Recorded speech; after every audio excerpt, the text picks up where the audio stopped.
We won't be silenced and we won't be bullied. We cannot allow it when it happens to us, and we cannot permit it when we see it happening to others. Our young people need powerful women like us to set the standards by which we are all judged, not those who want to control or silence us. We have a voice. We have an important, powerful voice, and every one of us must use it. We must use it together. We must stand together to fight the sexist control of our nation that threatens to dominate our future.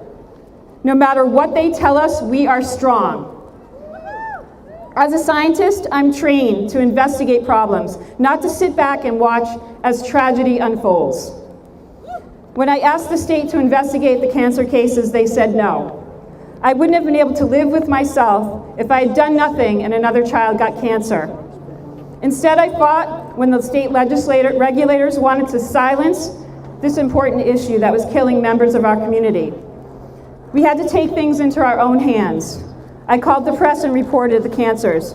The most alarming part of this whole situation was the parents were never told by the regulators about the cancer cases.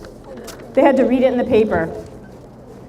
So Jillian Lane, a local activist, joined me with her young daughter on her hip to post signs at Barry's Brook and McIntyre Brook to warn other families not to let their children play in the contaminated water when the state and EPA failed to do it. The EPA was forced then to make the polluters put permanent signs up, a victory for our community. We need more victories like this, and we need them now. Many other women activists are among us. Andrea Amico, Elena Davis, Michelle Dalton, Lindsay Carmichael, Sarah Mae Brown, Carol Morgan DePiro, and Laureen Allen, who fight alongside municipalities and legislators to protect our communities when we can't rely on the Trump-controlled government to do it.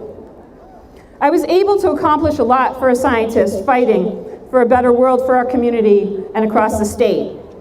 Over the past 2 years, with people from all over the country standing up together, we have pressured elected officials to say, we're not going to take this anymore. Imagine how many lives could have been saved if we'd all worked together from the start. How much quicker could we have gotten the toxins in our communities cleaned up and our children protected from cancer that only exists because polluters are allowed to put it there? It's been a fight all along the way. Now our communities face the real ripple effects of November 2016. I think this went off. It's off.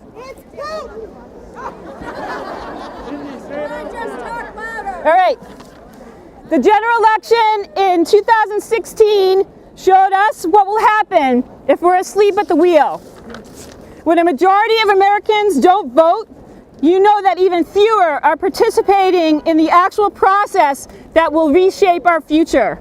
We need everyone to stand up and do their part now. Whatever you can do, each and every one of us doesn't have to do everything, but everyone has to do something. Absolutely. Because this isn't about a man who says what a woman can or can't do. This is about what we believe we can do together. We have a long road ahead of us and a great deal of problems that require big solutions. As women, we question ourselves all the time whether we're qualified to run for office when a man with lesser qualifications has no problem doing it. We know now that a woman takes about 20 times to be asked to run for office. We have to develop and support women leaders from New Hampshire. This is the best way for us to fight back.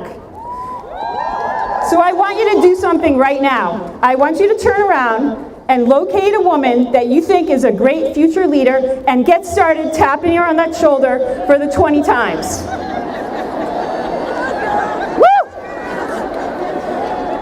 Join me as we continue to fight to make New Hampshire, the country, and the world a better place to live. Thank you very much.